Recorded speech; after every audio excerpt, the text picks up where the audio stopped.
While professional sports leagues work out the details of when they'll return, at least they won't have to figure out where they'll pick up the action.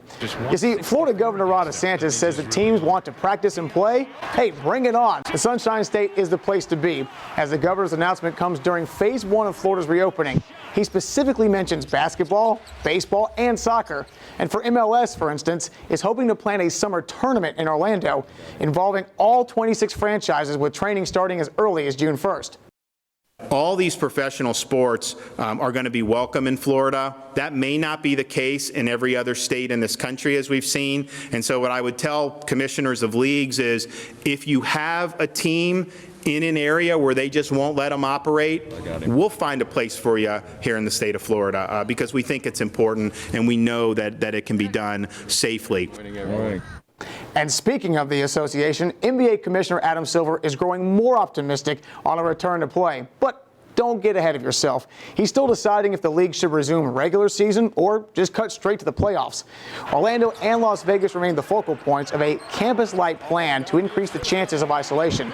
Meanwhile, retired 4-time NBA champion Shaquille O'Neal, he said, listen, cancel the season, and if any champion is crowned, they got to have an asterisk. This doesn't count.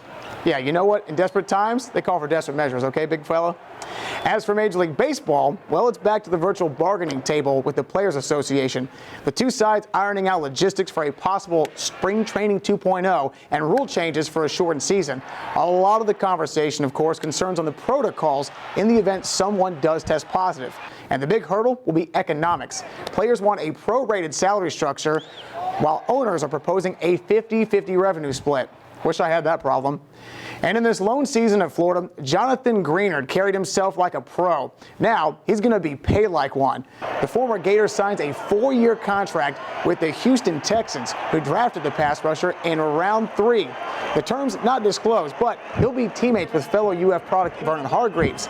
Greenard led the SEC with 9.5 sacks as a senior and tallied 6 games where he made at least 6 tackles. Oh, and don't forget, he'll make his NFL debut in prime time against the defending Super Bowl champions when the Houston Texans visit Kansas City for the entire league-wide kickoff Thursday, September 10th.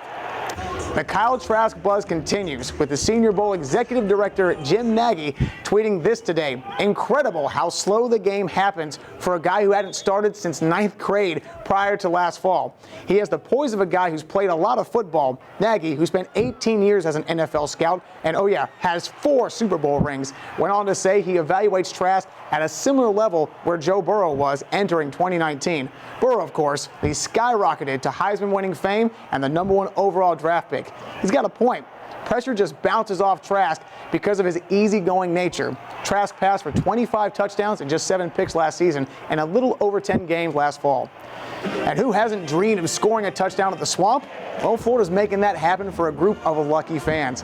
While assisting those in need during the pandemic, Florida's joining the All-In Challenge by auctioning off a VIP game day experience with funds raised to go to food-providing charities. The package includes VIP access for 2 to a Gator home game, and you get to meet Dan Mullen and Steve Spurrier. On the day after the game, you and 9 friends get to play a flag football game at the very Florida field. Specific home date to be announced, but they also didn't say who the flag football game would be against.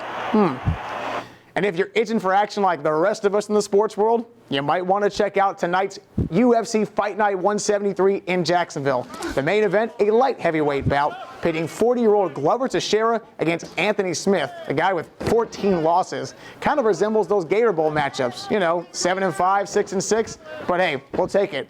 Oh yeah, don't forget there's also a heavyweight fight going on as well between Ben Rothwell and Ovince St. Bro. We'll also meet on the main card. And Mike Pouncey, who played at Florida along with his twin Marquise, has been cleared to play once football activities resume. Pouncey, now a Charger, had been off injured and injured reserve since week 5 of last season. We'll be right back.